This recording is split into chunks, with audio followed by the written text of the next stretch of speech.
మహోన్నతమైనటువంటి దేవునికి కృతజ్ఞతాస్తుతులు తెలియజేస్తూ పరిశుద్ధుడిగా దేవుని బిడ్డలుగా కూడి ఇచ్చిన మీకును ప్రభు యేసుక్రీస్తు నామములో నా హృదయపూర్వకమైనటువంటి వందనాలు తెలియజేస్తున్నాను. మహాదేవుడు మనల్ని ప్రేమించి గతించినటువంటి దినంలో తన ఉచితమైన కృతజ్ఞతను ప్రేమ చేతను కాచి కాపాడి మనందరినీ సజీవులకు నిలబెట్టుకుని ఈ యొక్క దినాన్ని అనేక మంది చూడలేకపోయినప్పటికీ మనము ఉనికి కలిగి శ్రమ కలిగి ఇలా ఉన్నామంటే ఆయన ఉచితమైన కృప కాపుదల భద్రత అని మనము దేవునికి ఎంతగానో కృతజ్ఞతలు తెలియపరచబద్ధులమైనాము. దేవుడు మన మధ్యలో ఉన్నాడని మనం ఎదుగుతాము. ప్రతి ఒక్కరు కూడా మరి నిశ్శబ్దం కలిగి ఉండాలని చిన్న బిడ్డలను కంట్రోల్లో ఉంచాలని అందరికీ తెలియజేస్తున్నాను. మహాదేవుడు ప్రేమించి మరి ఈ యొక్క అవకాశం ఇచ్చినటువంటి దేవాదేవికి కృతజ్ఞతాస్తుతులు తెలియజేస్తున్నాను. మరి దిన నా పరిశుద్ధ గణం నుంచి మనం కొద్ది మాటలు మనం నేర్చుకోవడానికి మరి ముందుకు వెళ్దాం. మరి గతించినటువంటి 2008 సంవత్సరం 24 సంవత్సరం నుంచి 25 సంవత్సరంలోకి దేవాది దేవుడు మనం ప్రవేశపెట్టుకున్నాడు. వాస్తవమే మనం లేచిన దగ్గర నుంచి మరి ఈ లోక సంబంధంగా ఆలోచన చేస్తూ ఉంటాము. మరి ఈ లోక సంబంధంగా ఆలోచన చేసేటువంటి పరిస్థితులలో మన మాటలు ఉంటున్నటువంటి మనము మన గురించి మనము ఆలోచన చేస్తుంటున్నామా?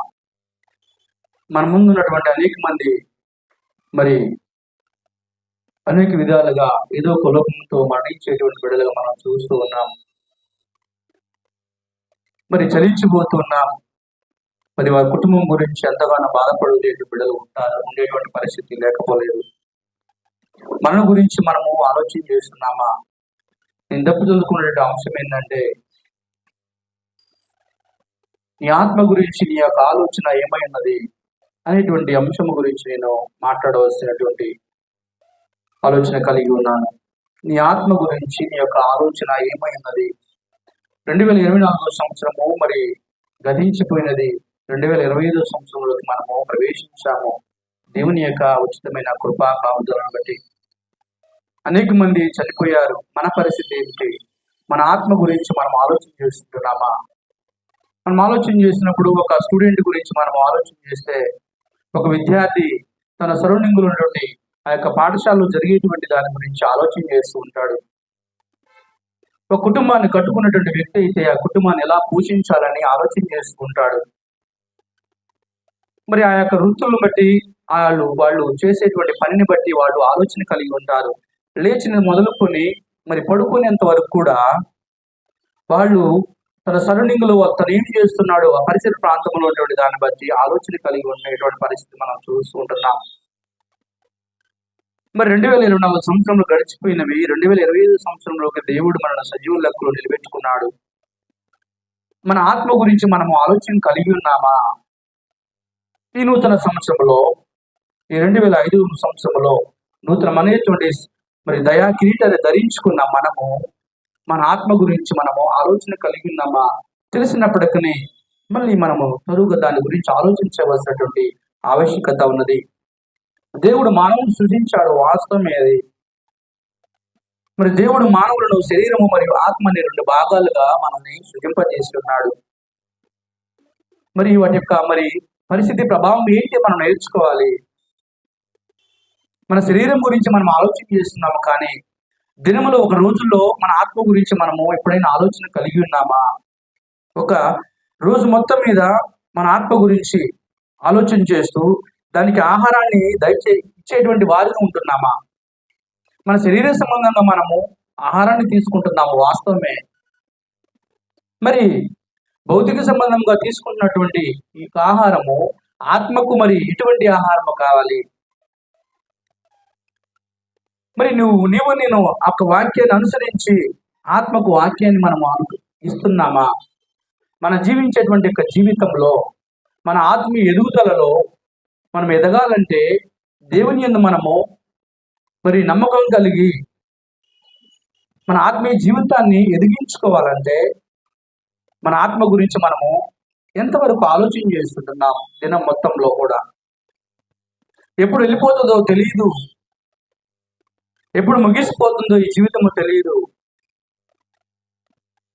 అనేకమైనటువంటి ఇరుకులు, ఇబ్బందులు, శోధనలు, అనేకమైనటువంటి సమస్యలు, ఒత్తిడులు గురవుతున్నప్పటికీ, ఎన్ని ఉన్నప్పటికీ కూడా మనము ఈ లోకంలో ఉండేటువంటి వారము కాదు, వెళ్ళిపోవలసిన వారము. దినదినము నిన ఆత్మ గురించి మనం ఆలోచించవలసినటువంటి ఆవశ్యకత ఎంతైనా ఉన్నది. మన జీవించేటువంటి జీవితంలో భౌతిక సంబంధమైనటువంటి ఆలోచనలతో మనము అనేక విధాలుగా పరిదపించిపోతాం. రక్త మాంసం గల శరీరంతో ఉన్నాం కనుక వాస్తవమే. అయినప్పటికీ ఆత్మకు ఎంతవరకు మనం ఆహారాన్ని ఇస్తున్నాం అనేటువంటిది ప్రాముఖ్యమైనటువంటిది. దేవుడు సృష్టికర్త. మరి మనము సృజించుకోలేదు. ఈ లోకంలో దేవుడు మనం సృజించాడని మనకు తెలుసు, వాస్తవమే. దేవుడు మనం సృజించాడని మనకు తెలిసినప్పటికీ కూడా ఎంత నిర్లక్ష్య ధోరణితో మనం ఉంటున్నామో మనం ఆలోచన చేసుకోవాలి. దాన్ని మనం ఆచరణలో పెట్టేటువంటి వారిగా ఉండాలి. ఎంతవరకు మనం ఆచరణలో పెడుతున్నాం, మన ఆత్మ గురించి మనము ఆలోచన కలిగి ఉన్నాం. అనేకమైనటువంటి బోధలు జరుగుతున్నవి, ప్రసంగాలు జరుగుతున్నవి. మనం మాత్రము మన ఆత్మీయ జీవితంలో ఎంతవరకు ముందుకు కొనసాగుతున్నాం అనేటువంటిది మనం ఆలోచన చేసుకోవాలి. మనం ఆలోచన చేసినప్పుడు ఆత్మ శరీరము 2 భాగాలు గలవానిగా దేవుడు మనల్ని నిర్మించి ఉన్నాడు. ఎన్ని భాగాలండి? ఆత్మ శరీరం అనేటువంటి 2 భాగాలుగా మనకు దేవుడు ఇచ్చాడు. ఆత్మ అంటే ఏమండి? ఆత్మ అంటే మనం ఏమి నేర్చుకున్నాం? ఏంటండి ఆత్మ అంటే? హృదయము, మనసు, మనస్సాక్షి. హృదయము, మనసు, మనస్సాక్షి, ఈ 3 కలిసినప్పుడే ఆత్మ, జీవము. శరీరము, ప్రాణము. శరీరం అంటే ఏంటండి? తల, కాళ్ళు, చేతులు, మొండెము. ఈ 3 కలిసినప్పుడు శరీరంగా మనం చూస్తూ ఉన్నాం. ఆదికాండము మనం పరిశీలన చేసినప్పుడు 2వ అధ్యాయము 7వ వచనం మనం ఇందాక చదివిన లేఖన భాగాలు మనం ఆలోచన చేసినప్పుడు ఆదికాండము 2వ అధ్యాయము 7వ వచనాన్ని మనం గమనిస్తున్నప్పుడు ఆదికాండము 2వ అధ్యాయం 7వ వచనాన్ని మనం గమనిస్తున్నప్పుడు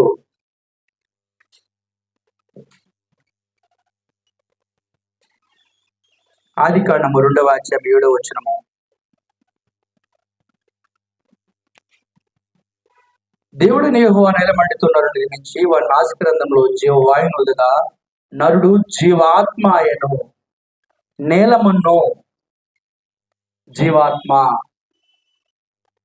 నేలమన్ను జీవాత్మ. ప్రసంగి గ్రంథం ఇందా చదివిన లేఖన భాగాలు మనం చూసినప్పుడు మన్నైనది వెనుకటి వలె మరలా భూమికి చేరును. ఒకసారి మనం పరిశీలన చేసినప్పుడు ప్రసంగి గ్రంథము 12వ అధ్యాయం 7వ వచనం మనం పరిశీలన చేసినప్పుడు ప్రసంగి గ్రంథము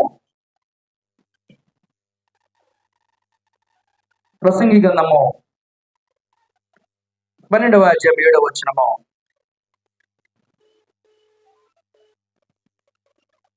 ప్రసంగి గ్రంథము చదవండి అన్న ఒకసారి. మన్ననేది వెనకటి వలె మన్ను మరి ఆత్మ. మనకు అక్కడ ఏం కనిపిస్తాయండి? మన్ను, ఆత్మ. మత్తయి సువార్త 10వ అధ్యాయము 28వ వచనము. మత్తయి సువార్త 10వ అధ్యాయము 28వ వచనము. మత్తయి సువార్త 10వ అధ్యాయము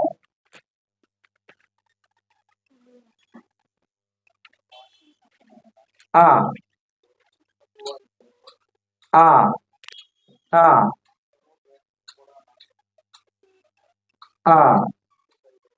ఏం కనిపిస్తున్నాయండి అక్కడ? దేహము మరియు ఆత్మ ఏం కనిపిస్తున్నాయండి? దేహము మరియు ఆత్మ అనేటువంటి 2 మనకు కనిపిస్తున్నవి. కొరింథీ రాసినటువంటి 2వ పత్రిక 4వ అధ్యాయం 16వ వచనము.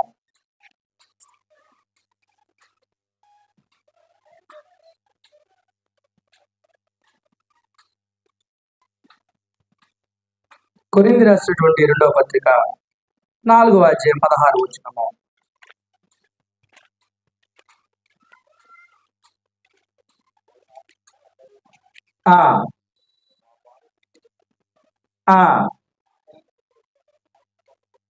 బాహ్య పురుషుడు మరియు ఎవరు కనిపిస్తున్నారండి? ఆంతర్య పురుషుడు కనిపిస్తున్నాడు. బాహ్య పురుషుడు ప్లస్ ఆంతర్య పురుషుడు మనకు అక్కడ కనిపిస్తూ ఉన్నారు. అదేవిధంగా మనం చూసినట్లయితే కొరింథీ రాసినటువంటి మొదటి పత్రిక 15వ అధ్యాయం 50 వచనము.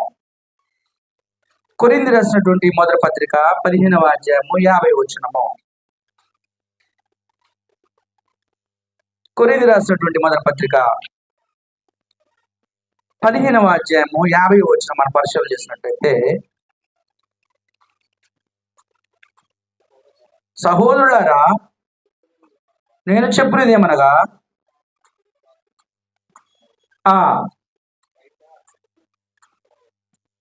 క్షయిత అక్షయతను స్వతంత్రించుకున్నదు. అక్కడ మనకేం కనిపిస్తుందండి? క్షయమైనది అక్షయమైనది రెండు కనిపిస్తున్నాయి మనకి. క్షయమైనది ప్లస్ అక్షయత. ఇంకా మనం ఆలోచన చేస్తున్నప్పుడు కొరింథీ రాసినటువంటి 2వ పత్రిక 5వ అధ్యాయము 1వ వచనము. కొరింథీ రాసినటువంటి 2వ పత్రిక 5వ అధ్యాయం 1వ వచనము. భూమి మీద మన గుడారమైన ఈ నివాసము శిథిలమైపోయినను, భూమి మీద మన గుడారము ఏమన్నాడండి? గుడారము ఇల్లు, ఈ యొక్క శరీరము ప్లస్ ఆత్మ మనకు చెబుతున్నటువంటి మాటలను బట్టి మనం చూసినట్లయితే నిత్యమైనది నివాసము పరలోకమందు మనకున్నదని ఎరుగుదము. గుడారము ఆత్మ, ఈ యొక్క దేహము గుడారముతో మనము ఆలోచన చేసినప్పుడు అందులో ఆత్మ ఇమడించబడబడుతుంది. పేతురు రాసినటువంటి 2వ పత్రిక 1వ అధ్యాయం 13 వచనం మనం పరిశీలన చేసినప్పుడు, పేతురు రాసినటువంటి 2వ పత్రిక 1వ అధ్యాయం 13 వచనము. పేతురు రాసినటువంటి 2వ పత్రిక 1వ అధ్యాయం 13 వచనము.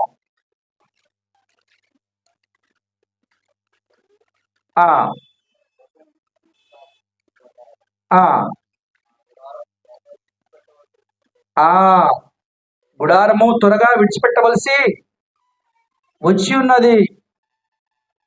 1వ అధ్యాయము ఏమండి? అక్కడ గుడారము ఆత్మ, ఈ శరీరం అనేటువంటి గుడారమును మనం విడిచిపెట్టవలసినటువంటి ఆవశ్యకత ఉన్నది. ఇంతవరకు మనం ఏమి చూసామయ్యా అంటే నేలమన్ను జీవాత్మ, మన్ను ఆత్మ 12 మరి ప్రసంగి గ్రంథం మనం చూసాము. దేహము ఆత్మ, బాహ్య పురుషుడు ఆంతర్య పురుషుడు, క్షయమైనటువంటిది అక్షయమైనటువంటిది, గుడారము మరి ఆత్మ. ఈ గుడారాన్ని మనము విడిచిపెట్టవలసినటువంటి ఆవశ్యకత ఉన్నది. మనకి ఇన్ని తెలిసినప్పటికీ మరి మనము ఆత్మ గురించి ఆలోచన కలిగి ఉన్నామా? ఒకనొక దినాన ఈ యొక్క ఆత్మను విడిచిపెట్టవలసినటువంటి ఆవశ్యకత ఉన్నది. మరి మొన్నటి దినాన్ని చూసినప్పుడు మరి సేవకులు ప్రియులు మరి నాగేశ్వరరావు గారిని మధ్య స్థానిక క్రీస్తు సంఘములు సేవ చేస్తూ మరి అక్కడ బలంగా వాడబడుతూ ఉన్నటువంటి పరిస్థితులలో అనుకోని విధముగా తన రీత్యా ఒక బిల్డింగ్ మీద నుంచి కింద పడిపోయి 15 రోజులు మీరు అటు ఇటుగా ముచ్చుతో కొట్టిమిట్టులాడి చనిపోయినటువంటి పరిస్థితి గతించినటువంటి దినములో మరి మా మధ్యలో జరిగినటువంటి పరిస్థితి చూశాం. మరి ఏ దినాన ఏం జరుగుతుందో తెలియని పరిస్థితి, అది ఎవరైనా కానీ. ఆయన మరి ఆ గుడారం అనేటువంటి దాన్ని విడిచిపెట్టి మరి లోకాన్ని విడిచిపెట్టి వెళ్ళిపోయాడు. ఆ కుటుంబం కొరకు మీరు ప్రార్థన చేయాలని ముఖ్యంగా ప్రేమతో తెలియజేస్తున్నాను. సహోదరునికి 2 బాబులు పాప దేవుడు అనుగ్రహించాడు. మరి తన సేవ చేస్తూ మరి కష్టపడుతూ సేవ చేసేటువంటి పరిస్థితులలో అనుకోని విధముగా మృత్యువు మరి ఎలా మరి దేవుని యుద్ధకు వెళ్ళడం జరిగింది. మరి ఏ విధంగా జరుగుతుందో తెలియని పరిస్థితి, ఇవన్నీ కూడా మనము తెలుసుకొని ఉన్నాము. తెలిసినప్పటికీ మన ఆత్మ గురించి మనం ఎంతవరకు ఆలోచన కలిగి ఉన్నాము? మన జీవితంలో దేవుడిచ్చినటువంటి యొక్క ఆయుష్ను, ఇక ఉనికిని, చలనాన్ని దేవుని కొరకు ఎంతవరకు ఉపయోగిస్తున్నాము, మన ఆత్మీయ జీవితంలో మనం ఎంతవరకు ముందుకెళ్తున్నాము, మనం సరి చేసుకుంటూ మన జీవితంలో మరి ఎంతవరకు ముందుకెళ్తున్నాం అనేటువంటిది ప్రాముఖ్యత చోటు చేసుకుంది.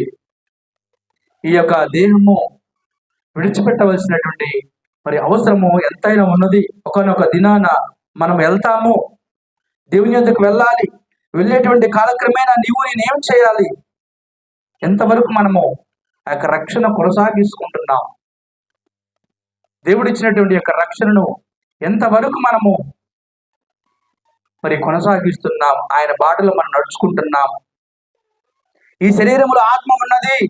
సామెతల గ్రంథం 20వ అధ్యాయం 27వ వచనం మనం పరిశీలన చేసినప్పుడు, సామెతల గ్రంథం 20వ అధ్యాయము 27వ వచనం మనం పరిశీలన చేసినప్పుడు, నరుని ఆత్మ యెహోవా పెట్టిన దీపము. ఈ దీపము ఒకనొక దినాన వెళ్ళిపోవలసినటువంటి, ఆరిపోవలసినటువంటి రోజు ఒక రోజు ఉన్నది. నరుని ఆత్మ యెహోవా పెట్టిన దీపము హృదయములోని భావోద్రేకాలను మనసు క్రియల్లో పెడుతుంది. మనస్సాక్షి చేసిన పనిని తప్పు ఒప్పులు నెంచుతుంది. ఇవన్నీ ఎక్కడ జరుగుతాయండి? ఎక్కడ జరుగుతాయండి? ఆత్మలో జరుగుతాయి. మనకు భావోద్రేకాలు కలుగుతున్నాయండి. అవి ఎక్కడి నుంచి వస్తున్నాయి? ఆత్మలో నుంచి వస్తున్నాయి. అది మంచి చెడు అని మన మనస్సాక్షి మనకు తెలియచేస్తూ ఉంది.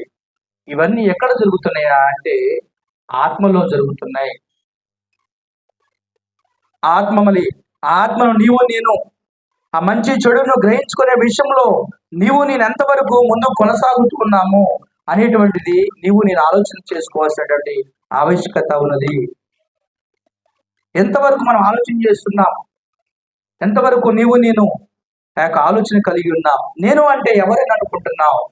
బైబిల్ గ్రంథం ప్రకారము అసలు వ్యక్తి ఎవరు అని మనం ఆలోచన చేసినప్పుడు, ఆత్మ శరీరమా? ఎవరండి అసలు వ్యక్తి అంటే ఎవరు? ఆత్మ అయి ఉన్నదా, శరీరం అయి ఉన్నదా? నేను అంటే ఎవరు అని మనం ఆలోచన చేసినప్పుడు దానియేలు గ్రంథము, భక్తుడైన దానియేలు గారు చెప్తున్నాడు. దానియేలు గ్రంథము 7వ అధ్యాయము 15వ వచనం మనం పరిశీలన చేసినప్పుడు, నేను అంటే యొక్క శరీరం అని, ఈ కాళ్ళు, చేతులు, ముక్కు, చర్మము, సౌందర్యం అని మనం భ్రమపడుతున్నామేమో. కాదు, ఆత్మని నీవు నేను గ్రహించుకోవాలి. అతడు ఆమెని శరీరంలో పిలుచుతున్నామా, ఆత్మను పిలుచుతున్నామా? ఎవరిని పిలుస్తున్నాం? మనం ఒక మనుషులుగా జీవిస్తున్నాం. మనము ఈ యొక్క శరీరాన్ని చూచి, మరి యొక్క సౌందర్యాన్ని చూచి మురిసిపోతున్నామేమో. దేనిని? అతడు ఆమెని మనం వర్ణిస్తున్నాము. దానియేలు గ్రంథం 7వ అధ్యాయము 15వ వచనం మనం పరిశీలన చేస్తే, భక్తుడైన దానియేలు గారు మన గ్రంథము 7వ అధ్యాయం 15వ వచనం మనం పరిశీలన చేసినప్పుడు ఇలాగూ రాయబడి ఉంటుంది. చదవండి బ్రదర్. 7వ అధ్యాయము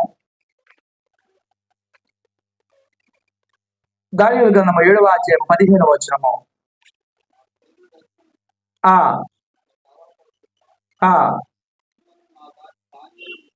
దానియేలును నేను నా దేహములో,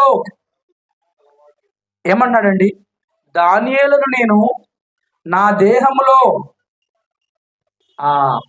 ఏం జరుగుతుందంటండి అంటే, అనగా ఆత్మ ఈ దేహంలో నివసించుచున్నది. మనలో కూడా నేను అనేటువంటి వారిలో పలానా వ్యక్తిలో ఎవరు నివసిస్తున్నారయ్యా అంటే ఆత్మ నివసిస్తున్నాడు. ఆత్మ గురించి నీవు నేను ఎంతవరకు ఆలోచన కలిగి ఉన్నాం? మరి పౌలు భక్తుడు అంటున్నాడు, కొరింథీ రాసినటువంటి 2వ పత్రిక 5వ అధ్యాయం మనం పరిశీలన చేసినప్పుడు, భక్తుడైన పౌలు గారు మరి చెప్తున్నారు, కొరింథీ రాసినటువంటి 2వ పత్రిక 5వ అధ్యాయం 7వ వచనం మనం పరిశీలన చేసినప్పుడు, 2వ పత్రిక కొరింథీ రాసిన 2వ పత్రిక 5వ అధ్యాయం 7వ వచనము, 5వ అధ్యాయం 7వ వచనం మనం గమనించుకున్నప్పుడు, గనుక ఈ దేహములో నివసించుచున్నంత కాలము ప్రభువునకు దూరముగా ఉన్నామని ఎరిగి ఉండియు ఎల్లప్పుడూ ధైర్యము గలవారమై ఉన్నాము. ఏమన్నాడండి పౌలు గారు? ఈ దేహములో అనగా పౌలు అనేటువంటి నేను ఈ దేహములో నివసించుచున్నాను. ఎవరు మాట్లాడుతున్నారండి? ఆత్మ. ఈ దేహంలో నివసించేది ఎవరు? ఆత్మ. మరి నీ నా దేహంలో ఎవరు నివసిస్తున్నారు? ఆత్మ. నిన్ను నన్ను ఎవరు మాట్లాడిస్తున్నారు? నీవు నేను పని చేయడానికి ఎవరు మరి సహకరిస్తున్నారు? నీవు నేను మరి దాని కొరకు ఎంతవరకు ఆలోచన కలిగి ఉన్నాం మనం? పౌలు భక్తుడు చెప్తున్నాడు, నేను పౌలు ఈ దేహములో నివసించుచున్నాను, ఆత్మ మాట్లాడుచున్నాడని చెప్తున్నాడు. కొరింథీ రాసినటువంటి అదే 2వ పత్రిక 5వ అధ్యాయం 8వ వచనాన్ని కూడా చూసినట్లయితే, ఇట్లు ధైర్యము కలిగి ఈ దేహమును విడిచిపెట్టి ప్రభువునొద్ద నివసించుటకు ఇష్టపడుచున్నాము. ఏమన్నాడండి? కావున ఈ దేహమందునను దేహమును విడిచినను ఆయనకిష్టులమై ఉండవలనని మిగులు ఆపేక్షించుచున్నాము. ఏమన్నాడండి? ఈ దేహమందున్నను దేహమును విడిచినను ప్రభుకి ఇష్టలుగా జీవించాలి. మరి ఎలా జీవిస్తున్నాం మనము? ఈ దేహమందున్నను దేహమును విడిచినను, ఈ దేహములో ఈ గుడారములో ఆత్మ ఉన్నది. ఆత్మ జీవించినంత కాలమే ఈ శరీరము ప్రాణముతో ఉంటుంది. దాని కొరకు నీవు నేను ఎంతవరకు ఆలోచన కలిగి ఉంటున్నా, అది విడిచిపెట్టక మునిపే, ఈ గుడారాన్ని వదిలిపెట్టక మునిపే మనము ఆయనకి ఇష్టమైన బిడ్డలుగా జీవించాలని తండ్రిన దేవుడు ఆలోచన కలిగి ఉన్నాడు. ఆత్మ గురించి మనం ఎంత వరకు ఆలోచన కలిగి ఉన్నాం? పేతురు రాసినటువంటి 2వ పత్రిక 1వ అధ్యాయం 13వ వచనం మనం గమనించుకున్నప్పుడు, పేతురు రాసినటువంటి 2వ పత్రిక 1వ అధ్యాయము 13వ వచనము, 1వ అధ్యాయము 13వ వచనం మనం గమనిస్తున్నప్పుడు,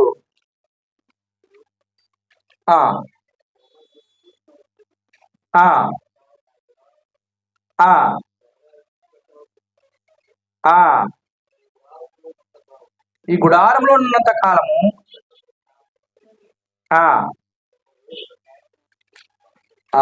ఏమన్నాడండి పేతురు గారు? ఈ గుడారంలో నేను నివసిస్తున్నాను, ఈ గుడారం విడిచిపెట్టి వెళ్ళిపోతాను. మరి పేతురు గారు చెప్తున్నాడు మాటలు, నేను పేతురు ఈ గుడారాన్ని విడిచిపెట్టి వెళ్ళిపోతాను. మరి నీవు నేను కూడా విడిచిపెట్టవలసినటువంటి ఒకానొక రోజు ఉన్నది. ప్రభువైన యేసుక్రీస్తు నాకు సూచించిన ప్రకారము నా గుడారమును త్వరగా విడిచిపెట్టవలసి వచ్చునని ఎరిగి నేను ఈ గుడారంలో ఉన్నంత కాలము ఈ సంగతులు జ్ఞాపకము చేసి మిమ్మును రేపుట న్యాయమని ఎంచుకొనుచున్నాను. మరి మనం ఎంతవరకు ప్రభువైన యేసుక్రీస్తు చెప్పిన మాటలను బట్టి మనం ఆలోచన కలిగి ఉన్నాం? దినదినం మన జీవితంలో అనువదించుకుంటున్నాం. ఆయన చెప్పిన మాటలకు లోబడుతున్నాము. ఆయన చెప్పినటువంటి మాటలు వింటున్నాం. నేను అంటే ఎవరైనా అర్థమైందండి మనకు? నేను అంటే యొక్క శరీరము కాదు, నేను అంటే ఆత్మ అని భక్తుడైనటువంటి యోబు గారు చెప్పారు, పౌలు గారు చెప్పారు. ఈ గుడారాన్ని నేను విడిచిపెట్టుకోవాలని పేతురు భక్తుడు చెప్పి ఉన్నాడు. ఈ గుడారాన్ని నేను విడిచిపెట్టవలసినటువంటి ఒక రోజు ఉన్నదని, ఈ గుడారంలో నేను నివసిస్తున్నాను, ఈ గుడారం విడిచిపెట్టి వెళ్ళిపోతాను. మనం కూడా అంతే. ఈ లోకంలో చాలా చాలా బిజీగా ఉండిపోతున్నాం మనం. అది ఏదైనప్పటికీ చాలా బిజీగా ఉండిపోతున్నాం. కానీ గుడారాన్ని విడిచిపెట్టవలసినటువంటి ఒకానొక రోజు ఉన్నది. నేను ఆత్మ. ఈ యొక్క నేను అంటే ఎవరు అంటే శరీరమా ఆత్మ అంటే ఆత్మ అని బైబిల్ గ్రంథము ఒక్కనిచ్చి చెప్తుంది. ఈ శరీరము కాదు, ఇది గుడారము, దీన్ని విడిచిపెట్టవలసినటువంటి ఒక రోజు ఉన్నది అని మనకు బైబిల్ గ్రంథము స్పష్టంగా సెలవిస్తుంది. నేను అంటే ఆత్మ, శరీరము కాదు. ఈ దేహంలో నేను నివసిస్తున్నాను. ఇది ఒక ఇల్లు, ఒక గుడారము. ఇది శిథిలమైపోయేటువంటి ఒక వస్తువుగా ఉంటుంది ఆత్మకు. ఈ శిథిలమైపోయేటువంటి శరీరం గురించా నువ్వు ఆలోచన చేస్తుంది? ఈ శిథిలమైపోయేటువంటి శరీరం గురించా మనం ఆలోచన చేస్తుంది? ఆత్మ గురించి ఎప్పుడైనా ఆలోచన కలిగి ఉన్నామా? లెగిసిన దగ్గర నుంచి మనము అద్దంలో ముఖం పెడతాము, వాస్తవమే అది. ఈ శరీరానికి మరి ఏదైనా గాయమైతే దాని గురించి ఆలోచన చేస్తాము, వాస్తవమే. మన సౌందర్యం ఏమైనా తగ్గిపోతుందా అని దాని గురించి ఎంతగానో దానికి చాలా హెచ్చిస్తాము. ధనరూపంలో కానీ, సమయాన్ని కానీ, అనేక విధాలుగా మనము హెచ్చిస్తాము, వాస్తవమే. మన లోపల ఉన్నటువంటి ఆత్మ గురించి ఎంతవరకు రోజు మొత్తంలో మనం ఆలోచన కలిగి ఉంటున్నాం? ఈ ఆత్మ నేను విడిచిపెట్టి వెళ్ళిపోతాను, వాస్తవం. అది 100% విడిచిపెట్టాలి, నిజమిది, ఎవరు కాదన్నది నిజం. నేను అంటే ఆత్మ గురించి నేను ఆలోచన కలిగి ఉన్నానా? దానికి నేను ఎటువంటి ఆహారాన్ని ఇస్తున్నాను? వాక్యమైనటువంటి ఆహారం మనము ఇస్తున్నామా? లేకపోతే ఈ శరీరం గురించి ఎప్పుడు ఆలోచన కలిగి ఉంటున్నామా అనేటువంటిది మనము ఆలోచన కలిగి ఉండాలి. ప్రియమైనటువంటి దేవుని బిడ్డలారా, ఈ శరీరాన్ని దేవుడు ఎందుకు ఇచ్చాడు? నేను అంటే శరీరము కాదు, ఆత్మ అని మనకు బైబిల్ గ్రంథము సెలవిచ్చింది. ఈ శరీరాన్ని దేవుడు ఎందుకు ఇచ్చాడు అని మనము, ఈ శరీరము ఎట్లు ఉపయోగపడుచున్నది, పేతురు రాసినటువంటి 2వ పత్రిక, ఈ శరీరము దేవుడు ఎందుకు ఇచ్చాడు మనకు అనేటువంటిది మనం ఆలోచన చేసినట్లయితే, కొరింథీ రాసినటువంటి 2వ పత్రిక 5వ అధ్యాయం 1వ వచనం మనం చూసాము. కొరింథీ రాసినటువంటి 2వ పత్రిక 5వ అధ్యాయము, ఇందాక చదివిన లేఖన భాగాలు మనం ఆలోచన చేస్తే, కొరింథీ రాసిన 2వ పత్రిక 5వ అధ్యాయం 1వ వచనము మనం పరిశీలన చేసి ఉన్నాము. ఏం రాయబడిందండి అక్కడ? దేవుడు ఈ యొక్క శరీరము ఎందుకు ఇచ్చాడు, ఈ శరీరము ఎందుకు ఉపయోగపడుచున్నది మనకు, ఒకసారి మనం పరిశీలన చేసినట్లయితే చదవండి బ్రదర్. 5వ అధ్యాయం, కొరింథీ రాసినటువంటి 2వ పత్రిక 5వ అధ్యాయం 1వ వచనము, భూమి మీద మన గుడారమైన ఈ నివాసము శిథిలమైపోయినను చేతి పని కాక దేవుని చేత కట్టబడినది నిత్యమైనది అయిన నివాసం పరలోకమందు మనకున్నదని ఎరుగుదము. అంటే ఆత్మ భూమిపైన నివసించుటకు ఈ శరీరము ఆత్మకు గుడారము వలె ఉపయోగపడుచున్నది. ఎందుకు ఇచ్చాడంటండి? భూమి మీద మన గుడారమైన ఈ యొక్క నిత్య నివాసము శిథిలమైపోయినను. పేతురు రాసినటువంటి 2వ పత్రిక 1వ అధ్యాయం 13వ వచనము, ఇందాక మనం చదివిన లేఖన భాగాన్ని మనం చూసాము. పేతురు రాసిన 2వ పత్రిక 1వ అధ్యాయం 13వ వచనం మనం పరిశీలన చేస్తున్నాము. నా గుడారము త్వరగా విడిచిపెట్టవలసిన ఎరిగి నేను ఈ గుడారములో ఉన్నంత కాలము ఈ సంగతులను జ్ఞాపకము చేసి రేపుటి న్యాయమని ఎంచుకుంటున్నాను. మరి యొక్క గుడారము ఒకనొక సందర్భంలో విడిచిపెట్టవలసినట్లు అవసరమైనది. ఆత్మ నివసించడానికి భూమిపైన దేవుడు ఈ యొక్క శరీరాన్ని ఇచ్చాడని మనము జ్ఞాపకం చేసుకోవాలి. ఈ ఆత్మ నివసించడానికి కొన్ని సంవత్సరాలు మాత్రమే, కొన్ని రోజులు మాత్రమే దేవుడు మరి ఉంచుతాడు అనేటువంటి విషయాన్ని కూడా మనం జ్ఞాపకం చేసుకోవాలి. మన ఇష్టానుసారంగా మనం నివసించడానికి రైట్స్ లేవు ఈ భూలోకంలో మనం అనుకుంటాము. మరి అనేకమైనటువంటి సంవత్సరాలు నేను బతుకుతానని అనుకుంటున్నామేమో. ఏ దినము మరి ఇప్పుడున్నటువంటి పరిస్థితులు చూసినట్లయితే తినేటువంటి ఫుడ్ని బట్టి బాడీలో ఒక పార్ట్ చెడిపోయిందంటే దానికి మళ్ళీ ఉన్నటువంటి వస్తువుగా తయారైన పరిస్థితిలో ఉంటుంది. దానికి నిరంతరము మరి మెడిసిన్ వాడేటువంటి పరిస్థితి అండి. దేవుడు ఇచ్చినటువంటి యొక్క గుడారములో ఏదైనా ఒక లోపల ఉన్నటువంటి కిడ్నీలో ఏదైనా ఒక వస్తువు పాడైనట్లయితే ఒకనొక సందర్భంలో మళ్ళీ రికవర్ అయిపోయి పూర్తిగా తగ్గినటువంటి పరిస్థితి. ఇప్పుడున్నటువంటి పరిస్థితి అయితే మరి బ్రతికినంత కాలం మీరు మెడిసిన్ వాడుతూనే ఉండాలండి అని చెప్తున్నారు డాక్టర్ గారు. అవునా కాదండి? మరి ఇక శరీరము ఎందుకు ఇచ్చాడయ్యా అంటే ఆత్మ నివసించాలి. ఆత్మ కొరకు దేవుడు యొక్క శరీరాన్ని ఇచ్చాడు. దాని కొరకే మరి దేవుడి శరీరాన్ని ఇచ్చాడని మనము జ్ఞాపకం చేసుకోవాలి. ఎంతవరకు నేను ఆత్మ గురించి ఆలోచన కలిగి ఉన్నాం అనేటువంటిది మనం ఆలోచన చేయాలి. ఈ శరీరముకు కోరికలు ఉండవు. ఆత్మలో ఉండే కోరికలను శరీరంతో మరి ఆత్మ నెరవేర్చుకుంటుంది అనేటువంటి విషయం మనం జ్ఞాపకం చేసుకోవాలి. మార్కు సువార్త 7వ అధ్యాయము, మార్కు సువార్త 7వ అధ్యాయం 21వ వచనాన్ని గమనించుకున్నప్పుడు, ఈ శరీరానికి కోరికలు ఉంటాయా అంటే లేదు, ఆత్మలో ఉండే కోరికలను శరీరంతో తీర్చుకొనును. మార్కు సువార్త 7వ అధ్యాయము 21వ వచనం మనం గమనిస్తున్నప్పుడు, 7వ అధ్యాయం 21వ వచనము, మార్కు సువార్త 7వ అధ్యాయం 21వ వచనం మనం గమనిస్తున్నప్పుడు, మరి ఆత్మకి ఏమైనా కోరికలు ఉంటాయా అండి అంటే ఉంటాయి. శరీరానికి ఉంటాయా? ఆత్మకు ఉంటాయండి కోరికలు. శరీరానికి కాదు, ఆత్మకు ఉంటాయి. ఆ 7వ అధ్యాయం 21వ వచనము,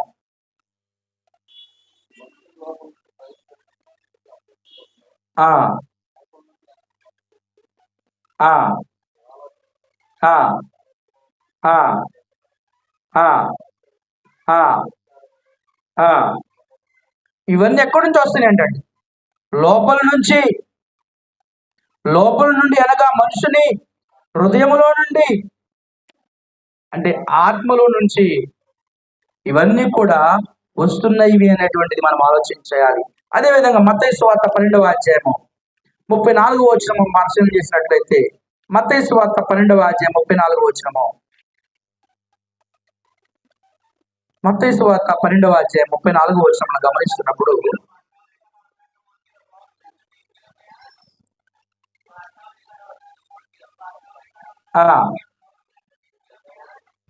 సర్పసంతానమా, మీరు చెడ్డవారై ఉండి ఎలాగో మంచి మాటలు పలుకుగలరు?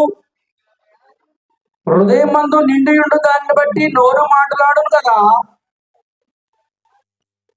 హృదయం మందు నిండి ఉండు దాన్ని బట్టి ఏమవుతుందంటండి? నోరు మాట్లాడను. మనం ఆత్మ అంటే ఏం చెప్పుకున్నామండి? ఆత్మలో 3 పార్ట్స్ చెప్పుకున్నాం. ఏమిటి అండి? హృదయము, మనసు, మనస్సాక్షి ఈక్వల్ టు ఆత్మ. శరీరం అంటే ఏం చెప్పుకున్నామండి? ఈ పై కనిపెడుతున్నటువంటి ప్రతిదీ కూడా, కాళ్ళు, చేతులు, మొండెము, ప్రతిదీ కూడా శరీరం అని చెప్పుకున్నాం. ఈ హృదయము నిండి ఉండే దాన్ని బట్టి ఏమవుతుందంటండి? నోరు మాట్లాడును. మన హృదయంలో ఏమైతే నిండి ఉంటాయో అవి ఎట్లా వస్తాయంటండి? లోపల నుండి వస్తాయి. ఏ విషయంలోనైనా, ప్రతి విషయంలో హృదయంలో నిండి ఉండిన దాన్ని బట్టి నోరు మాట్లాడుతుంది కదా. ఇంకా మనం పరిశీలన చేసినప్పుడు మత్తయి సువార్త 15వ అధ్యాయము, అదే మత్తయి సువార్త 15వ అధ్యాయము 18, 19 వచనాలు మనం పరిశీలన చేసినప్పుడు, 15వ అధ్యాయము 18, 19 వచనాలు, నోట నుండి బయటకు వచ్చినవి హృదయంలో నుండి వచ్చును, ఇవి మనిషిని అపవిత్రపరచునవని మీరు గ్రహింపరా? దురాలోచనలు, నరహత్యలు, వ్యభిచారములు, వేశ్యాగమములు, దొంగతనములు, అబద్ధ సాక్ష్యములు, దేవదోషములు హృదయంలో నుండి వచ్చును. ఎక్కడి నుంచి అండి? ఈ శరీరానికి కోరికలు ఉండవు, కానీ ఆత్మలో ఉండే కోరికలను శరీరముతో తీర్చుకోలను. హృదయం నిండిన దాన్ని బట్టి నోరు మాట్లాడుతుంది. ఆ హృదయంలో ఉన్నటువంటివి ఎటువంటివి ఉన్నవి? మనలో లోపల నుండి వచ్చినవే. మనం ఏ విధంగా మాట్లాడుతున్నామో ప్రతిదీ కూడా శరీరానికి కోరికలు ఉండవు, ఆత్మలో ఉండేటువంటి కోరికలను శరీరముతో తీర్చుకుంటుంది. ఈ దేహము ఆత్మకు ఎలాగ ఉపయోగపడుతుందండి? ఆత్మకు దేహముకు సంబంధం ఏంటి అసలుకి? శరీరముకు కోరికలు ఉండము కరెక్టే. ఆత్మ ఉండే కోరికలను నేర్చుకోవడానికి ఒక సాధనము. భావోద్రేకములు ఆత్మలో ఏర్పడుతున్నవి. ఈ భావోద్రేకములు శరీరమును నడిపిస్తున్నవి. ఇప్పటివరకు మనం చూసినటువంటి లేఖన భాగాలు మనం చూసినాము. ఒక శరీరము ఆత్మకు ఒక పనిముట్టు వల్ల పనిచేస్తుంది. మరి ఈ లోక సంబంధంగా చూసినప్పుడు అనేకమైనటువంటి వాటిని మనము వాడుకుంటున్నాము. పనిముట్లు వలె మనం జీవించడానికి అనేకమైనటువంటి పనిముట్లు మనకు ఉపయోగపడుతున్నవి. వాటిని ఏ విధంగా వాడుకుంటున్నాం మనం? అవి కొన్ని దినానికి శిథిలమైపోతున్నవి, నాశనమైపోతున్నవి, మట్టిలో కలిసిపోతున్నవి. అలాగే ఆత్మ శరీరం ఉపయోగించుకొని దైవ లక్షణాలు పెంచుకుంటూ ఉంది. ఆ దైవ లక్షణాలు పెంచుకునే విషయంలో నేను ఎంతవరకు ప్రావీణ్యతను సంపాదించుకుంటున్నాం? ఆత్మ గురించి మనం ఎంతవరకు ఆలోచన కలిగిందాం? క్రీస్తు స్వరూపాన్ని ధరించుకుంటుంది ఆత్మ. ఆ యొక్క వాక్యమును మన హృదయంలోకి వెళ్ళనిచ్చినప్పుడు ఆత్మ సంబంధంగానే మనము మాట్లాడేవారిగా ఉంటాం. ఆ యొక్క వాక్యమును మన హృదయంలోకి వెళ్ళనిచ్చినప్పుడు క్రీస్తు సారూప్యతను, క్రీస్తు స్వరూపాన్ని మనం ధరించుకునే వారిగా ఉంటాము. ఆ యొక్క ఆహారాన్ని, ఆ యొక్క వాక్యమైనటువంటి ఆహారాన్ని మన హృదయంలో పంపించినప్పుడు దేవునికి లోబడేటువంటి బిడ్డలుగా ఉంటాము. దేవుని ప్రేమను కనపరుస్తాము. దేవుని యొక్క వాక్చాతుర్యాన్ని మనము అటువంటి ఎదుటి వారికి మనం కనపరుస్తాము. హృదయము నిండి ఉండిన దాన్ని బట్టి ఏమవుతుందట? నోరు మాట్లాడుతుంది. మన మాటలు ఎలాగున్నాయి? మన యొక్క ఆత్మను ఏ విధంగా శరీరం ద్వారా ఉపయోగించుకుంటున్నాం? ఎదుటి వాడిని ఏ విధంగా మనము రిసీవ్ చేసుకుంటున్నాం? మన ప్రేమను, క్రీస్తు కనపరిచిన ప్రేమను ఎదుటి వారికి ఏ విధంగా కనపరుస్తున్నాం? మనము క్రీస్తు స్వరూపాన్ని, సారూప్యతను ఎలాగ మనం సంపాదించుకోవాలి? ఈ ఆత్మ గురించి నేను ఆలోచించినప్పుడు క్రీస్తు స్వరూపాన్ని, సారూప్యతను ఎంత మాత్రము మనము సంపాదించుకోలేం. పైకి భక్తి గలవారమని చెప్పుకుంటూ ఆ భక్తిని కనపరచకుండా, దేవుని మాటకు లోబడకుండా ఆత్మ గురించి ఆలోచన ఎప్పుడైతే మనం చేయలేకపోతున్నామో, మరి క్రీస్తు స్వరూపాన్ని, క్రీస్తు సారూప్యతను మనము సంపాదించలేము.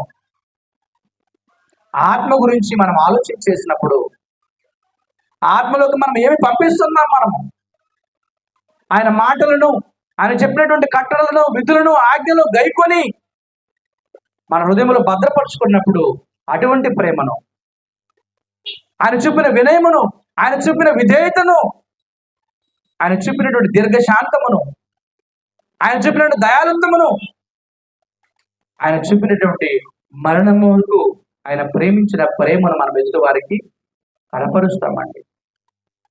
మనం ఏ రీతిగా కనపరుస్తున్నాము? మన హృదయంలో ఆయన యొక్క వాక్యం ఎంతవరకు భద్రపరుచుకుంటున్నాము?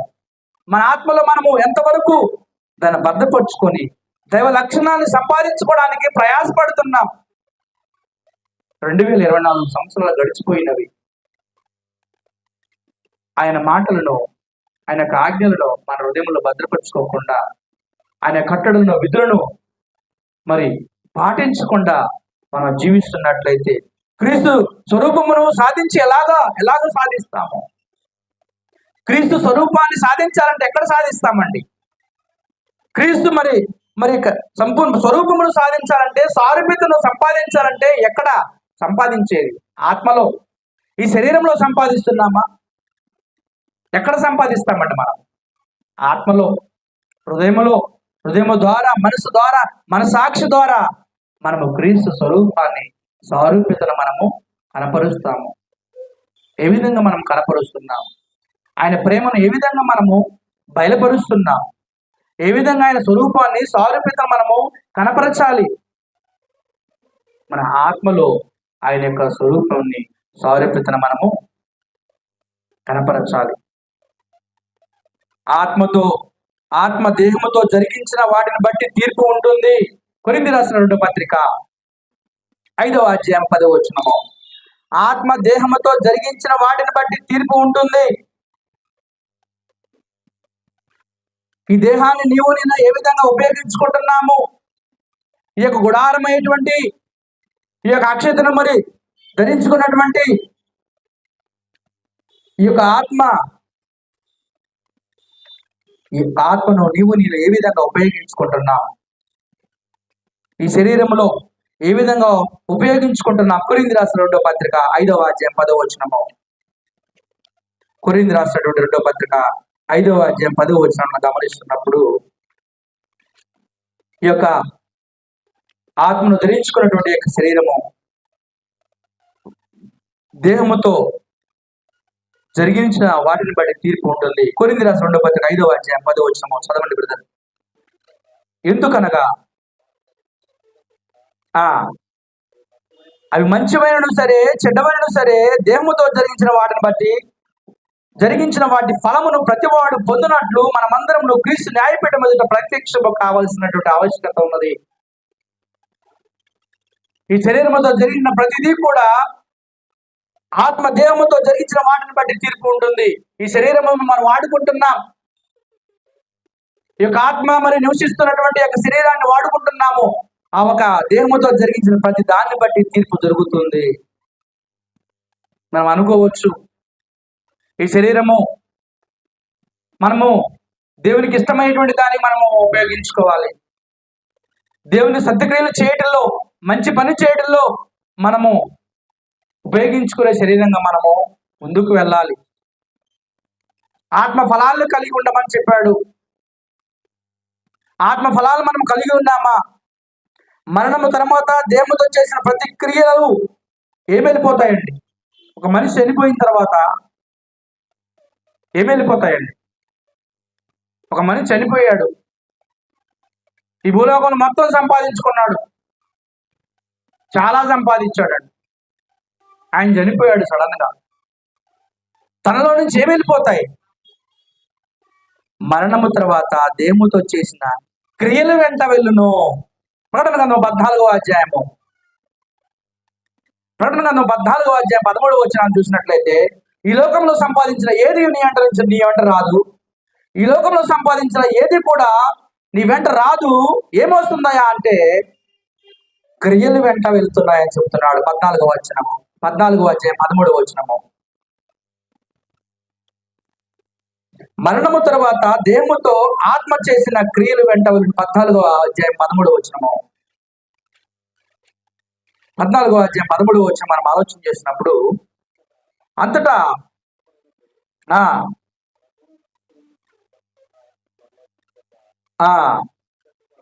వీటిని నిజమే, వారు తమ ప్రయాసములు మాని విశ్రాంతి పొందుదురు, వారి క్రియలు వారి వెంట పోవునని ఆత్మ చెబుతున్నాడు. ఏం పోతాయంటండి? ఒక మనిషి చనిపోయాడు, ఈ లోకమంతా సంపాదించుకున్నాడు, వాస్తవమే. తనలో నుంచి ఆత్మ చేసినటువంటి క్రియలు ఇప్పటి వరకు ఆ భూలోకంలో జీవించినంత కాలము ఆ క్రియలు చేయించింది ఎవరండి? ఈ శరీరాన్ని ఎలా వాడుకుంటున్నాం మనము? ఆత్మ ఈ శరీరము ఒక సాధనముగా వాడుకుంటుందేమో మనం విన్నాం. భావోద్రేకములు ఆత్మలు ఏర్పడతాయి. ఈ భావోద్రేకములు ఆత్మలు ఏర్పడిన తర్వాత ఈ శరీరము ద్వారా మనము ఆత్మ ద్వారా చేయిస్తున్నాము, శరీరము ద్వారా చేయిస్తున్నాము. చనిపోయిన తర్వాత ఈ యొక్క శరీరము యొక్క గుడారము, ఈ యొక్క శరీరము ఇక్కడ విడిచిపెట్టి ఆత్మ వెళ్ళిపోతుంది. ఆత్మతో పాటు తను చేసినటువంటి క్రియలు వెళ్ళిపోతాయి. మనం ఎటువంటి క్రియలు చేస్తున్నాం? దేవునికి ఇష్టమైన క్రియలు చేస్తున్నామా? ప్రతిదానికి లెక్క అప్పచెప్పాల్సినటువంటి అవసరత ఎంతైనా ఉన్నది. మనం వింటున్నాం, అనేకమైన ప్రసంగాలు జరుగుతున్నవి, అనేక సార్లు వింటున్నాం, కానీ దాన్ని చాలా ఈజీగా తీసుకుంటున్నామండి. ఎలాగా? చాలా ఈజీగా, సున్నితంగా తీసుకుంటున్నాం, సున్నితంగా విని వదిలేస్తున్నాం. దాన్ని ఆచరణలో పెట్టేటువంటి వారికి ఉండట్లేదు. ఆయన మాట తోట వంటిది, ఆయన మాట అగ్ని వంటిది. భూమి ఆకాశంలో గతించిపోయిన నా మాటలు ఎన్నడను గతించవు. ఆయన మాటలు మనం పడచోని పెడుతున్నామేమో, ఆయన మాటకు విలువ ఇవ్వనటువంటి బిడ్డలుగా ఉంటున్నామేమో. ఈ శరీరము విడిచిపెట్టిన తర్వాత నా గురించి ఒక మనిషి చనిపోయిన తర్వాత ఏం చెప్పుకుంటారండి? చాలా మంచి వ్యక్తి అండి, కుటుంబాన్ని బలంగా పోషించాడు, బిడ్డలను చదివించుకున్నాడు, కష్టపడ్డాడు, చాలా మంచి వ్యక్తి అండి. ఏం చెప్పుకుంటున్నారండి జనులు? చనిపోయిన తర్వాత తను చేసినటువంటి మంచి క్రియలే, తను ఇది సంపాదించాడు, అది సంపాదించాడు అన్నప్పటికీ అది చెప్పుకునే విషయంలో మనకి ఏం కనిపిస్తుందండి? ఎంత సంపాదించి ఎంత చేసుకున్నా ఆయన తీసుకుపోలేదు, కానీ మంచి చేశాడు, మంచి క్రియ అనేటువంటిది ఆ మాట మాత్రం మనకు వినబడుతుంది. అవునా కాదండి? వాస్తవమే. అది ఫలానా వ్యక్తి మంచి వ్యక్తి అండి, ఫలానా ఆవిడ మరి సంఘములో మంచి విశ్వాసురాలండి, సంఘంలో మంచి విశ్వాసి అండి, ఏ పని చెప్పినా కానీ ముందుండి జరిగించేవాడండి. మరి మా మా దగ్గర ఉన్నటువంటి స్థానిక సంఘంలో దానమ్మ గారని 60 సంవత్సరాల నాడు చనిపోయిందండి. రీసెంట్గా ఒక 2-3 సంవత్సరాలు అవుతుంది చనిపోయి. తను ఏం చేసిందంటే ప్రతి విషయంలో, సంఘ పరిచర్యలో కానీ, ప్రతి విషయంలో తన ముందుండి ఊడ్చే విషయంలో కానీ, చేసే ప్రతి పని విషయంలో కానీ తన పాత్ర ఉంటుంది. ఆమె చనిపోయిన తర్వాత ఏం చెప్పుకున్నారంటే చాలా గొప్పగా చెప్పుకున్నారు. తను చేసిన మంచి క్రియలు చెప్పుకోవడం జరిగింది. మనం ఈ లోకం నుంచి ఏమి తీసుకొని వెళ్ళలేము, ఏమి వెళ్ళిపోతాయట, మంచి క్రియలే మాత్రమే మిగులుతాయి అనేటువంటి విషయం మనము జ్ఞాపకం చేసుకోవాలి. శాశ్వతమైనటువంటిది ఏది? ఈ శరీరమా? అత్యంత విలువైనటువంటిది ఏది? ఆత్మయ? మనం ఆలోచించేయాలి. కొరింథీయులకు రాసినటువంటి మొదటి పత్రిక ఈ యొక్క మరి లయమైపోయేటువంటి, ఎందుకు పనికిరానటువంటి వాటి గురించి మనం ఆలోచన చేస్తున్నామేమో, ఎందుకు పనికిరానటువంటి వారి గురించి మనం ఎక్కువ ఆలోచన చేస్తుంటున్నాం. అసలు విలువైన దాని గురించి మనం ఆలోచన చేస్తున్నామా? ఎప్పుడైనా దినం మొత్తంలో ఎప్పుడైనా మనం ఆలోచన చేస్తున్నామా? కొరింథీయులకు రాసినటువంటి మొదటి పత్రిక 15వ అధ్యాయము 50వ వచనం మనం ఆలోచన చేసినప్పుడు, 15వ అధ్యాయము 50వ వచనాన్ని మనం గమనిస్తున్నప్పుడు పరిశుద్ధ గ్రంథం మనకు ఈ విధంగా సెలవిస్తూ ఉంటుంది. చదవండి. చెప్పునదేమనగా రక్త మాంసములు దేవుని రాజ్యమును స్వతంత్రించుకోనేరవు, క్షయత అక్షయతను స్వతంత్రించుకొనదు. ఇదిగో మీకు ఒక మర్మము తెలుపుచున్నాను, మనమందరము నిద్రించము గాని నిమిషములో ఒక రెప్పపాటున కడబూర మోగగానే మనమందరము మార్పు పొందుదము. బోర మోగును, అప్పుడు మృతులు అక్షయులుగా లేపబడుతురు, మనము మార్పు పొందుదము. క్షయమైన ఈ శరీరము అక్షయతను ధరించుకోవలసి ఉన్నది, మర్త్యమైన ఈ శరీరము అమర్త్యను ధరించుకోవలసి ఉన్నది. ఈ క్షయమైనది అక్షయతను ధరించుకున్నప్పుడు, ఈ మర్త్యమైనది అమర్త్యతను ధరించుకున్నప్పుడు విజయమందు మరణము మృంగివేయబడినని రాయబడిన వాక్యము నెరవేరును. శరీరము క్షయమైపోయేటువంటిది. ఏమవుతుందండి? శరీరము క్షయమైపోయేటువంటిది, అశాశ్వతమైనటువంటిది, నశించిపోయేటువంటిది అని మనము ఆలోచన కలిగి ఉన్నామా? లేకపోతే శరీరం గురించి నిత్యము ఆలోచన చేస్తున్నామా? ఈ అంత సౌందర్యము కలిగినటువంటి ఈ శరీరాన్ని గురించి నిత్యము ఎంతవరకు సమయాన్ని వెచ్చిస్తున్నాం? ఎంతవరకు దాని గురించి ఆలోచన కలిగి ఉంటున్నామా? కానీ విలువైనటువంటిది, అత్యంతమైనటువంటి విలువైనటువంటిది, శాశ్వతమైనటువంటి దాని గురించి నేను రోజు మొత్తం మీద ఒక్కసారైనా ఆలోచన చేస్తున్నామా? దీని కొరకు, శరీరం కొరకు అయితే చాలా సమయాన్ని వెచ్చిస్తాము, ధనాన్ని వెచ్చిస్తాము, ఎంతో వెచ్చిస్తాం, చాలా తెలిసే ఉంటుంది మీకు.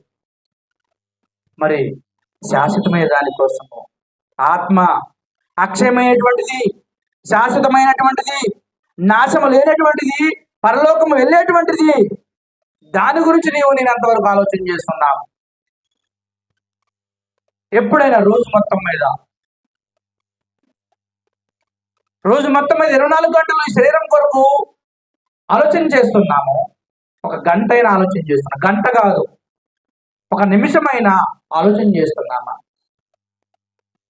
ఆలోచన కలిగి ఉండాలి. ఎంతవరకు మనం ఆలోచన చేస్తుంటున్నాం? శరీరము శిథిలమైపోను. కొరింథీయులకు రాసిన 2వ పత్రిక కింద చదివాము 5వ అధ్యాయం 1వ వచనంలో. శరీరం ఏమవుతుందట? శిథిలమైపోతుంది. ఆత్మ నిత్యమైనటువంటిది. ఆ నిత్యమైనటువంటి ఆత్మ గురించి నేను ఎంతవరకు ఆలోచన కలిగి ఉన్నాము? 2024 సంవత్సరాలు గతించిపోయి ఈ 2025 సంవత్సరంలో ప్రవేశించాము. ఈ సంవత్సరంలో దేవుడు మనకు కృపనివ్వాలి. మనం నిన్నటి వారమే, ఈ దినం వారము కాదు. దినములు గతించిపోతున్నవి, మాసములు గతించిపోతున్నవి,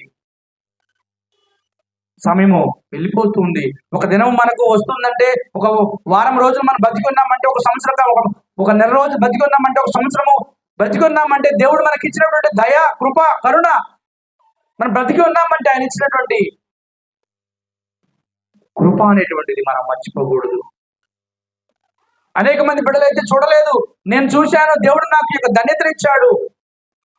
ఎందుకు ఇచ్చాడంటే మనం మారు మనసు పొందాలని దేవుడు మనకు ఇక అవకాశాన్ని ఇచ్చాడు. మార్పు చెందుతావేమోనని మనం మన ఆత్మతో ఈ శరీరము మరి ఆత్మ అనేటువంటి గుడారంలో ఉన్నప్పుడు, ఆత్మ మరి శరీరం అనే గుడారంలో ఉన్నప్పుడు దానితో దేవుణ్ణి మయంపరుస్తావేమో, గణపరుస్తావేమో, కొనియాడతావేమో అని దేవుడు మనకి ఈ సమయాన్ని ఇస్తాడండి. ఆ సమయాన్ని మనం వృధా చేయకూడదు. ఈ దేహము శిథిలమైపోనేదిగా, కొద్ది కాలం ఉండేదిగా నిర్మించాడు దేవుడు. కానీ అక్షయమైనదిగా, శాశ్వతమైనదిగా ఉండేటట్లుగా నిర్మించలేదు. కొద్ది కాలం ఈ భూలోకంలో ఇల్లు కట్టుకుంటామండి మనం, వాస్తవమే. అదేమవుతుందండి, కొద్ది కాలానికి శిథిలమైపోతుంది. పిచ్చలు పిచ్చలుగా ఊడిపి కింద పడుతున్నప్పుడు మరి ఇంజనీరింగ్ పిలిచి ఎంత చేసినా మళ్ళీ ఏం చేయాలంటాడు, చివరికి అది పడగొట్టి బిల్డింగ్ కట్టాలండి. ఈ లోక సంబంధమైనటువంటి గుడారము కొరకు మనము మళ్ళీ బిల్డింగ్ పడేసి బిల్డింగ్ కట్టుకుంటున్నాము, వాస్తవమే. దేవుడు ఒక అవకాశాన్ని ఇచ్చాడు నీకు నాకు. ఈ లోకంలో అయితే మరి మరొక బిల్డింగ్ కట్టుకోవచ్చు, కానీ ఈ శరీరం అనేటువంటి గుడారములో ఆత్మకు కొద్ది కాలమే ఇచ్చాడు దేవుడు సమయాన్ని. ఆ సమయం మనము చాలా జాగ్రత్తగా ఉపయోగించుకోవాలి. ఎంతో విలువైనటువంటిది, శాశ్వతమైనటువంటిది. ఆ శాశ్వతమైన దాని కొరకు నేను ఎంత సమయాన్ని వెచ్చిస్తున్నాము, ఎంత ఆలోచన కలిగి ఉన్నాము, ఎంతవరకు దానికి ఆహారాన్ని అనుగ్రహిస్తున్నాము, ఆయన చెప్పిన మాటలకు విధేయతను కనపరుస్తున్నాము. దేవుడు ఆత్మను అక్షయమైనదిగా, శాశ్వతమైనదిగా, భౌతిక మరణము తర్వాత కూడా ఉండేటట్లుగా నిర్మించాడు. మరణించిన తర్వాత శాశ్వతమైనటువంటి దానిగా ఉండేటట్లుగా దేవుడు నిర్మించాడు. అది శక్తి గలది. నీవు నేను నడుస్తున్నామంటే, పని చేస్తున్నామంటే, ఆలోచన కలిగి ఉన్నామంటే ఆ యొక్క శక్తి గురించి నీవు నేను ఆలోచన చేస్తున్నామండి. ఎంత విలువైనటువంటిది అది. ఒక మానవ దేహంలో ఉండి ఈ దేహాన్ని నడిపిస్తుందంటే అది ఎంత శక్తివంతమైనది. ఒక వస్తువును చూసినప్పుడు, ఒక ట్రైన్ చూసినప్పుడు అందులో ఇంజిన్ ఉంటుంది, దానికి ఎనర్జీ ఇచ్చినప్పుడు అది నడుస్తుంది. అది ఇలోక సంబంధమైనటువంటి. ఒక కారును చూసినప్పుడు ఇలోక సంబంధం ఇంధనాన్ని పోసినప్పుడు అది నడుస్తుంది. ఒక బస్సులో ఒక ఇంధనాన్ని పోసినప్పుడు అది నడుస్తుంది. కొద్ది సమయం మాత్రమే, అది ఉన్నంతసేపు మాత్రమే, అవునండి, గంటలు మాత్రమే. మరి ఈ దేహం అనేటువంటి ఈ గుడారంలో ఆత్మ ఎంత శక్తివంతమైనది ఆలోచన చేయాలి మనం. నేను నడుస్తున్నా, పని చేసుకుంటున్నా, చలనము కలిగి ఉన్నా, 60 సంవత్సరాలు 70 సంవత్సరాలు అధిక బలం అన్నాడు. ఈ యొక్క అశాశ్వతమైన దానిని బ్రతికి ఉంటేనే అనేకమైనటువంటి రోగాలతో, జబ్బులతో ఈనాడు మనిషి మంచుకుంటేనే ఏదో ఒక జబ్బు వస్తుంది, ఏమి తినకపోయినా కానీ. మరి ఈనాడు ఏం చేస్తున్నాడు? అనేకమైనటువంటి మత్తు పానీయాలకు బానిసలైపోయి ఈ శరీరాన్ని ఏం చేస్తున్నాడు? మనిషి పాడు చేసుకుంటున్నాడు. దేవుడు ఇచ్చినటువంటి శాశ్వతమైన దాని కొరకు ఆలోచన చేయకుండా అశాశ్వతమైన దాని కొరకు మనిషి ఆలోచన కలిగి ఏ మాత్రము కూడా ఆలోచన చేయట్లా. ప్రార్థనకు వస్తున్నామనే కానీ మనలో ఏ మాత్రం చలనం ఉండట్లేదు, మనలో ఏ మాత్రం ఆలోచన ఉండట్లేదు. ఏదో వచ్చామా, పోయామా, అక్కడ దేవుడి మాటలకు విలువనిస్తున్నామా, ఎంతవరకు ఆలోచన కలిగి ఉన్నాం, ఎంతవరకు నమ్మకం కలిగి ఉన్నాం, ఆత్మ గురించి నీవు నేను ఎంతవరకు ఆలోచన చేస్తున్నాం. వాస్తవం అండి, ఒకనొక దినాన విడిచిపెట్టాలి శరీరాన్ని. ఎంతవరకు దాన్ని చులకన భావంగా చూడకూడదు. ఏదో వింటున్నాములే, ఏదో చెబుతున్నారులే అనేటువంటి విధానం ఉండకూడదు. దాన్ని ఆచరణలో పెట్టే బిడ్డలుగా మనం ఉండాలి. నమ్మకమైన బిడ్డలుగా, విధేయతను కనపరిచే బిడ్డలుగా మనము ఉండాలి. ఈ శరీరాన్ని దేవుడు చాలా అల్పమైన దానితో పోల్చాడు. ఏ విధంగా పోల్చాడండి? పేతురు రాసినటువంటి మొదటి పత్రిక 1వ అధ్యాయం 24వ వచనం. ఈ శరీరాన్ని చాలా అల్పమైన దానిగా పోల్చాడు, కానీ మనిషి అయితే ఈ శరీరం కోసం చాలా ఇచ్చేస్తున్నాడండి. దేవుడు చెప్తున్న మాటలు మనం పరిశీలన చేద్దాం. 1వ అధ్యాయము పేతురు రాసిన మొదటి పత్రిక 1వ అధ్యాయం 24వ వచనము. ఈ అశాశ్వతమైనటువంటి, క్షయమైపోయేటువంటి, నశించిపోయేటువంటి ఈ యొక్క శరీరాన్ని గురించి దేవుడు చాలా అల్పమైనటువంటి వాటితో పోల్చాడు బైబిల్ గ్రంథంలో. పేతురు రాసిన మొదటి పత్రిక 1:24 చదవండి బ్రదర్. 1:24 సర్వ శరీరులు గడ్డిని పోలి ఉన్నారు.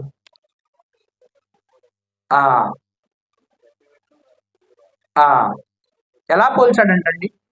గడ్డి. సర్వ శరీరులు గడ్డిని పోలి ఉన్నారు. మన శరీరాన్ని ఎలా పోల్చాడండి? గడ్డి పువ్వు. యెషయా గ్రంథంలో చెప్తాడు 40:6 ఈ గడ్డితో పోల్చినటువంటి యొక్క శరీరాన్ని గురించి మనిషి మాత్రం ఏం చేస్తున్నాడండి? చాలా ఇచ్చిస్తున్నాడు, కోట్లు ఇచ్చిస్తున్నారు. ఈ శరీరం కోసము, మనం ధరించేటువంటి వస్త్రధారణ కోసము అనేక కోట్లు వెచ్చిచ్చేటువంటి బిడ్డలు లేకపోలేదు. ఈ లయమైపోయేటువంటి, అశాశ్వతమైనటువంటి, క్షయమైపోయేటువంటి, నశించిపోయేటువంటి ఈ శరీరాన్ని దేవుడైతే గడ్డితో పోలుస్తున్నాడు, గడ్డి పువ్వుతో పోలుస్తున్నాడు.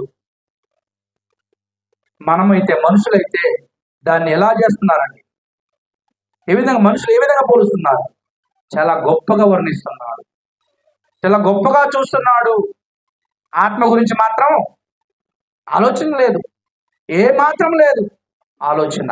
ఇంకా మనం చూసినట్లయితే యాకోబు రాసినటువంటి పత్రిక 4:14 మనం పరిశీలన చేసినట్లయితే దేవుడు చాలా అల్పమైనటువంటి దానిగా ఈ యొక్క శరీరాన్ని పోలుస్తున్నాడు. ఈ లయమైపోయేటువంటి, క్షయమైపోయేటువంటి, అశాశ్వతమైనటువంటి, నశించిపోయేటువంటి దాన్ని దేవుడు యాకోబు రాసిన పత్రిక 4:14 మనం పరిశీలన చేసినప్పుడు,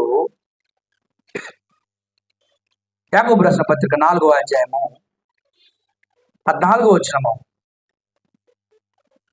రేపేమి సంభవించునో మీకు తెలియదు, మీ జీవనపాటిది. మీరు కొంతసేపు కనబడి అంతలోనే మాయమైపోయి ఆవిరి వంటి వారే. ఏ విధంగా పోల్చబడింది? ఆవిరి కొంతసేపు కనబడి అంతలోనే మాయమైపోయేటువంటిది ఆవిరండి. అది కనిపించదు. ఎంత అల్పమైనదండి, కనిపించదు కదా ఆవిరి. ఏదైనా ఒక బాయిల్ చేస్తున్నప్పుడు, మూత తీసినప్పుడు మనము దానిలో ఉన్నటువంటి ఆవిరి ఎంతండి? సెకండ్స్, ఫ్రాక్షన్ ఆఫ్ సెకండ్స్లో అవి నేలమట్టం అయిపోతాయి. కనిపిస్తుందా? చాలా అల్పమైన దానితో పోల్చాడు దేవుడు. మనమైతే ఎలా పోలుస్తున్నాం? ఈ శరీరం కోసము ఎంతవరకు ఆలోచన చేస్తున్నాం?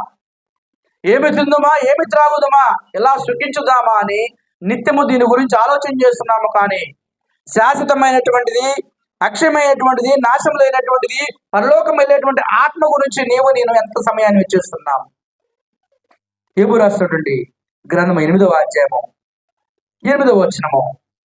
యోబు గ్రంథము 8:8 కూడా మనం ఆలోచన చేసినప్పుడు చాలా అల్పంగా దేవుడు పోలుస్తున్నట్టు మనం చూస్తున్నాం ఈ శరీరాన్ని గురించి. యోబు గ్రంథము 8:8 చదవండి.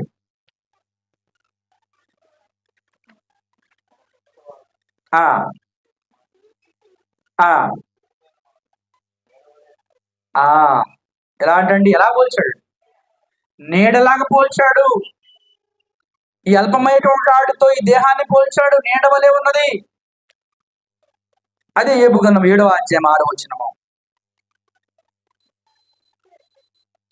అదే యోబు గ్రంథము 7:6 నేతగాని నాడే ఈ దేహము మరి నేతగాని యొక్క నాడే వలె పోల్చినట్లుగా చూస్తున్నాం. అది యెషయా గ్రంథము 40:15 యెషయా గ్రంథము 40:15 యెషయా గ్రంథము 40:15 మనం పరిశీలన చేసినప్పుడు, త్వరగా మీ బైబిల్ గ్రంథాన్ని తిప్పినట్లయితే యెషయా గ్రంథము 40:15 మనం పరిశీలన చేద్దాం. యెషయా గ్రంథం 40:15 చదవండి బ్రదర్.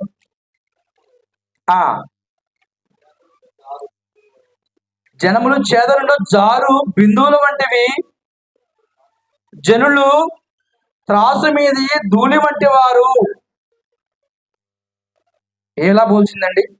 త్రాసు మీద ధూళి వంటిది ఈ దేహము, చేదనుండు జారు బిందువు వంటిది. చివరిగా మనం చూసినట్లయితే ప్రసంగి గ్రంథం 12:7 మన్ను మొన్నైనది వెనకటి వల్లే మళ్ళా భూమిని చేరును, ఆత్మ దాన్ని దయచేసిన దేవుని వద్దకు వెళ్ళను. ఎలా పోల్చబడిందండి? మట్టి ఏమంటండి? ఈ దేహము మట్టితో పోల్చబడింది. ఎన్నిసార్లు స్నానం చేసినా కానీ మళ్ళీ తోముకుంటే మట్టి బయటకు వస్తుంది. ఇది మట్టి అండి, ఏమీ లేదు. దాని కొరకు మనం ఎంత సమయాన్ని వెచ్చిస్తున్నాం. అశాశ్వతమైన దాని కొరకు మరి గంటల తరబడి లక్షల కోట్లు వెచ్చిస్తున్నారు. కానీ శాశ్వతమైనటువంటిది, నాశనము లేనటువంటిది, పరలోకం వెళ్ళేటువంటిది ఆత్మ గురించి మనము ఎంతవరకు ఆలోచన కలిగి ఉన్నాం? ఆత్మ మరియు శరీరం యొక్క అంతిమ స్థితి ఎలాగున్నది? ప్రసంగి గల మనం పరిశీలన చేశాం. 12వ అధ్యాయము 5-7 వచనాలు మనం పరిశీలన చేసుకుంటే, శరీరము మంటికి చేరుతుంది, ఆత్మ నిత్యత్వములోకి, నిత్య జీవము లేదా నిత్య నాశనముకు వెళ్ళిపోయేటువంటిదిగా నిత్యమైన ఉనికిని మరి పట్టుకొని పోవచ్చున్నాడు అనేటువంటిది మనం పరిశీలన చేయాలి. ఆ నిత్యమైనటువంటి దాని కొరకు నీవు నేను ఎంతవరకు ఆలోచన కలిగి ఉన్నాం? ఆత్మ గురించి నీవు నేను ఆలోచన చేయాలి. గతించినట్టు సంవత్సరమైన ఆలోచన చేశామో లేదో, కానీ దేవుడు బ్రతికిస్తే మనం బ్రతికి ఉన్నాము, చలించుచున్నాము, మనం దేవుని కోసమే బ్రతుకుచున్నాము, చలించుచున్నాము అనేటువంటిది నీవు నేను పరిశీలన చేసుకొని ఈ బ్రతికిచ్చిన దేవుణ్ణి మరవకుండా ఈ ఆత్మ కొరకు నిత్యం ఆలోచన చేసేవారిగా పాటుపడే బిడ్డలుగా ఉండాలి. మనం పరిశీలన చేసుకుంటూ క్రీస్తు కలిగినటువంటి సారూప్యతను, ఆ యొక్క స్వరూపమును ఆత్మలో మనము కలిగే బిడ్డలుగా, ఆయన ప్రేమను కనపరిచేవారిగా, ఆయన చూపిన విధేయతను కనపరిచే బిడ్డలుగా మనం పరిశీలన చేసుకుంటూ పైకి భక్తి గల వారి కాకుండా ఆయన ప్రేమను కనపరిచే బిడ్డలుగా, హృదయంలో నుంచి వెళ్ళేటువంటివి ఆయనకి ఇష్టమైనటువంటివి ఉండాలని తెలియపరుస్తూ, నన్ను నేను హెచ్చరించుకుంటూ మీ అందరిని హెచ్చరిస్తూ, మనము ఈ యొక్క 2025 సంవత్సరంలో దేవుడు ఇచ్చినటువంటి యొక్క ఆయుష్ను బట్టి, ఆరోగ్యాన్ని బట్టి, ఆయన ఇచ్చినటువంటి యొక్క ధన్యతను బట్టి అనేక మంది బిడ్డల యొక్క దినాన్ని చూడలేదు, కానీ మనం చూస్తున్నామంటే ఆయన పెట్టినటువంటి భిక్షాన్ని మనము గుర్తెరిగి ఆత్మ గురించి మనం ఆలోచన చేసే బిడ్డలుగా, ఆత్మకు ఎటువంటి ఆహారం మనం దయచేస్తున్నామో మనము ఆలోచన చేస్తూ నిత్యము ఆత్మ గురించి పాటుపడే బిడ్డలుగా, ఆలోచన చేసే బిడ్డలు ఉండాలని తెలియపరుస్తూ, నన్ను హెచ్చరించుకుంటూ మీ అందరినీ హెచ్చరిస్తూ ఈ కొద్ది మాటలు దేవుడు మన అందరి హృదయంలో ఫలింపచేయునుగాక. ఇటు అవకాశం ఇచ్చినటువంటి దేవాదేవునికి నా యొక్క కృతజ్ఞతాస్తుతులు తెలియపరుస్తూ, మరి స్థానిక స్వార్థికులు పిల్లు మనోహర్ గారికి, రీతిగా కిషోర్ గారికి నా యొక్క హృదయపూర్వకమైన వందనాలు తెలియపరుస్తూ, మీ అందరికీ నా యొక్క వందనాలు తెలియజేసుకుంటూ ఈ కొద్ది మాటలు దేవుడు మన హృదయంలో ఫలింపచేయునుగాక. అందరికీ నా యొక్క వందనాలు తెలియజేసుకుంటున్నాను.